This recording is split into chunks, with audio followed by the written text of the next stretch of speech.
मरियम, जब अमेरिकन के जनूबी एशिया में विजिट्स को हम देखते हैं तो उसकी तरजीह इलाकाई सूरत हाल में हमेशा इंडिया रहा है।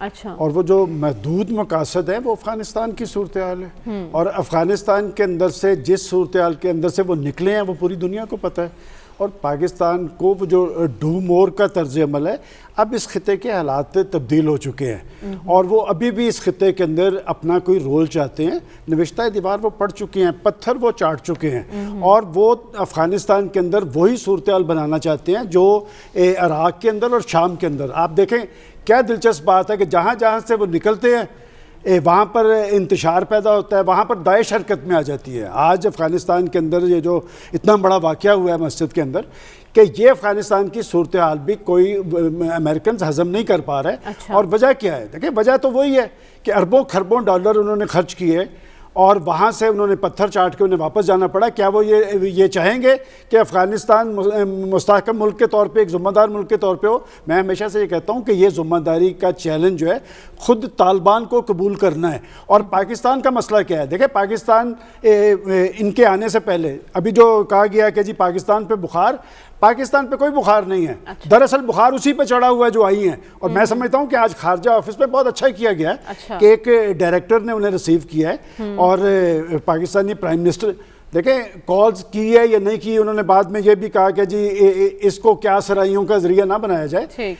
उनकी पाकिस्तान तरजीह नहीं है और पाकिस्तान ने उनके लिए बहुत कुछ किया, अपना बड़ा नुकसान किया और बड़ी मुश्किल से हम उस सूरत हाल से निकले हैं। हमने अपने इलाकाई इत्तेहादी नए बनाए हैं और वो इत्तेहादी बनाए हैं जो मुश्किल वक्त में हमारे साथ खड़े हैं। अब कंसल्टेशन जो होगी, मीनिंगफुल कंसल्टेशन, वो चीन के साथ होगी, रूस के साथ होगी, इलाकाई फोर्सेस के साथ होगी, अमेरिका के साथ नहीं होगी। अमेरिका हमारा एक बेवफा दोस्त है, हर मुश्किल वक्त में उसने हमें मुश्किलात में छोड़ के यहाँ से गया है, लिहाजा उनकी ना पजीराई की जरूरत है ना उनका इतना प्रेशर लेने की जरूरत है। तो फिर अमेरिकी नायब वज़ीर ख़ारजा के इस दौरे को कितनी अहमियत दी जाए? डॉक्टर साहब इसकी टाइमिंग को आप किस तरह से देख रहे हैं? देखिए हमारी प्रॉब्लम ये है कि हम हर वक्त इस चक्कर में लगे रहते हैं कि अमेरिका हमें लिफ्ट कराए। ये डिप्टी सेक्रेटरी का जो स्टेटस है ये मिनिस्टर ऑफ स्टेट का स्टेटस है पाकिस्तान के कॉन्टेक्स्ट के अंदर। और हमारे यहाँ हाल ये होता है कि हर बंदा उसको मिलना चाहता है। डिप्टी सेक्रेटरी तो बड़ी चीज़, असिस्टेंट सेक्रेटरी ऑफ स्टेट जब यहाँ आता है ना तो लोग उसके गिर्द नाच रहे होते हैं। तो एक तो जो है ना थोड़ा सा हमें एक हिसाब किताब रखना चाहिए प्रोटोकॉल, क्योंकि आपका अगर वज़ीर ख़ारजा अमेरिका जाता है ना, प्रेसिडेंट ऑफ अमेरिका कभी नहीं आपको मिलेगा। वो वहाँ आपको वज़ीर ख़ारजा और उससे नीचे का स्टाफ, असिस्टेंट आमतौर पर assistant secretary of state for south Asian and central Asian affair, वो आपको डील करता है। अच्छा। जो डिप्टी सेक्रेटरी से भी नीचे, यानी मिनिस्टर ऑफ स्टेट से भी नीचे होता है। ठीक है। देखिए प्रॉब्लम पाकिस्तान और अमेरिका में इस वक्त ये है कि अमेरिका चाहता ये है कि टेररिज्म के सिलसिले में जो फैसला वाशिंगटन डीसी में होता है पाकिस्तान उसको मनो अन एक्सेप्ट करे, उस पर अमल दरामद करे, उस पर सवाल ना उठाए, अपनी तरजीहात की बात ना करे। नंबर 1। नंबर 2, अगर आपने अमेरिका को खुश करना है ना तो 2 काम कर दीजिए जो अमेरिका इस वक्त चाहता है। एक तो अमेरिका को एयर कॉरिडोर की ज़रूरत है टू अफगानिस्तान। अच्छा। ताकि जो उनके फ्लीट इंडियन ओशन में और अरेबियन सी में खड़े करेंगे वो वहाँ से जहाज़ उठे, कॉरिडोर से गुजरे और वो अफगानिस्तान चला जाए, वहाँ उसकी जो मर्जी करे। दूसरा, डू मोर का प्रेशर बरकरार है। डू मोर का ना आप इससे कहें, ये आपकी अपनी टर्म में है। अच्छा। देखें ये दूसरा ये है कि आप उनको कोई ऐसी जगह प्रोवाइड कर दे जहाँ 2-4 वो अपने ड्रोन रख लें ताकि उससे रिकॉनेसेंस भी हो सके और अगर फायर करना है तो फायर भी कर दें। तो बेसिकली उनकी एक पर्टिकुलर डिमांड है जिसके लिए पाकिस्तान पे प्रेशर रहेगा, FTF में भी प्रेशर रहेगा और उसके अलावा वहाँ के मुख्तलिफ बयानात आएंगे जो पाकिस्तान के ख़िलाफ़ होंगे। लिहाजा आपको ये समझना चाहिए कि मौजूदा हालात में अमेरिका हिंदुस्तान का स्ट्रेटजिक पार्टनर है, आप उसके स्ट्रेटजिक पार्टनर नहीं हैं। ठीक है। ख़ाबर आप क्या कहेंगे? जो स्टेटमेंट दी है अमेरिकी नायब वज़ीर ख़ारजा ने इंडिया में, और उससे हमें ज़्यादा फ़िक्रमंद होने की ज़रूरत है। वो कह रही है कि ना ही हमें कोई दिलचस्पी है कि हम इंडिया और पाकिस्तान को एक साथ मिलाकर देखें, हम अभी ना इस मकाम पर हैं और ना ही हम इस तरफ जा रहे हैं, लेकिन हम तो यही चाहते हैं कि भारत हमें अमेरिका वैसे ही ट्वीट करे जैसे भारत को ट्वीट कर रहा है। देखें एक चीज़ ज़हन में रखें कि हर मुल्क का हर दूसरे मुल्क के साथ एक मखसूस ही मफाद होता है, उसी मफाद के लिए ये ताल्लुकात होते हैं। बाकी अभी जो है जुवानी शमन ने क्लैरिफाई भी किया है कि जी मुझे जो है मिस कोट किया जा रहा है। आज सहाफ़ियों से मुलाकात भी हुई, जब उससे पूछा गया कि आप अगर कह रही हैं कि आपके सिर्फ स्पेसिफिक जो है ये ट्रिप के मकासद हैं, इसका मतलब है पाकिस्तान के आपके साथ बाकी जो over the decades relationship build हुआ है तो उसको आप अंडरमाइन कर रही हैं।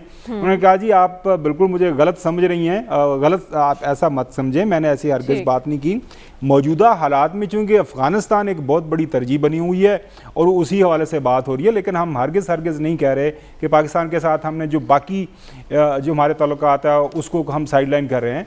आज की तारीख में भी क्यों हम भूल जाते हैं कि हमारा सबसे बड़ा ट्रेड पार्टनर इस वक्त जो हमारी सबसे ज़्यादा एक्सपोर्ट जाती है, डॉक्टर साहब को भी इस कैल में वो अमेरिका की तरफ के पास ही जाती हैं, तो वो उनके साथ हमारे ताल्लुकात हैं। क्योंकि इंडिया के अंदर ये कोई बयान हुआ तो वहाँ से उसको इस तरह का स्पिन दिया गया कि एज एफ के पता नहीं बिल्कुल ही वो हालात ख़राब हो गए। बिल्कुल सही है, अमेरिका को इस वक्त पाकिस्तान से कुछ जो है चाहिए अफ़गानिस्तान के हवाले से कि अफ़गानिस्तान के अंदर उनके जो तहफ़्फ़ुज़ात हैं, अफ़गानिस्तान के अंदर कुछ ज़ाहिर बात है उनको डर है क्योंकि एक्सट्रीमिस्ट ऑर्गेनाइजेशन दोबारा से ना आ जाएं। और आपको ये भी एक खबर दे दें कि अमेरिका की तारीख के अंदर किसी सिटिंग प्रेसिडेंट का विद इन अ ईयर उनकी जो अप्रूवल रेटिंग है वो इतनी लो कभी नहीं हुई। अभी बाइडन साहब कोई 37-38% पे चले गए, जो कि उनके लिए भी काफ़ी परेशानी आ गई। मिड टर्म इलेक्शन है तो उसमें अफगानिस्तान का मसला काफ़ी सामने आया कि आपने किस तरह इस वक्त सर्द महरी है, ये कैसे कम होगी, बर्फ कैसे पिघलेगी, इसी पर बात करेंगे इस ब्रेक के बाद। Stay with us. Welcome back नाज़रीन। अयाज साहब शॉर्टली बता दीजिए, क्या अमरीकी तवक्कुआत पर पूरा उतरना अब भी हमारी मजबूरी है? नहीं, ये बात नहीं है। कॉन्टेक्स्ट जो है वो डिफरेंट है। हमारा रिलेशनशिप अमेरिका से हमेशा ट्रांजैक्शनल रहा है, वाक़यात के गिर्द रहा है कि जिहाद अफ़गानिस्तान हो, दोबारा जिहाद अफ़गानिस्तान हो, U2 भेजना हो, बीजिंग किसी किसिंजर को भेजना हो। स्ट्रेटेजिक रिलेशनशिप उस लिहाज से हमारा नहीं है। वो हालात इस वक्त है ही नहीं। अमेरिका की प्लेट पे और चीज़ें हैं, ताइवान, चाइना के कंपटीशन, साउथ चाइना से, वहाँ पे पाकिस्तान उस लिहाज से फिट नहीं होता। हम तो चाइना कैंप में देखे जाते। ठीक है सलमान साहब, आप क्या कहें? देखें, अगर इलाकाई सूरत हाल में अमेरिका की तरजीह भारत है तो फिर नई पैदाशुदा सूरत हाल में पाकिस्तान की अपनी पॉलिसी, अपने मफादात है और मुझसे पहली सी मोहब्बत मेरे महबूब नवाज। डॉक्टर साहब देखिए, तवक्कुआत पे पूरा उतरने की कोई ज़रूरत नहीं है, ना पहले मजबूरी थी ना मजबूरी है। जो रिलेशनशिप रहेगा, लेकिन ये इशू ओरिएंटेड रिलेशनशिप होगा, पॉजिटिव और नेगेटिव चीज़ें साथ साथ चलेंगी। ठीक है खावर, हमें अमेरिका और चाइना के दरमियान जो तल्लुकात है हमारे, उसको बैलेंस करके चलना है। एक ही टोकरी में सारे अंडे हमने नहीं रखने, जो कि माजी में हम करते रहे हैं। तमाम ममालिक के दूसरे ममालिक के साथ तल्लुकात होते हैं। अमेरिका के साथ हमारे अपने मफादात हैं, चाइना के साथ अपने हैं। लिहाजा हमने ये नहीं दुनिया के सामने कहना शुरू कर देना कि जी अब हमने बस अब चाइना के साथ ही रहना, अमेरिका के साथ कोई ताल्लुक नहीं है, मगरबी दुनिया के साथ कोई ताल्लुक नहीं है। हमें इन ताल्लुकात में तवाज़ुन बरकरार रखना होगा।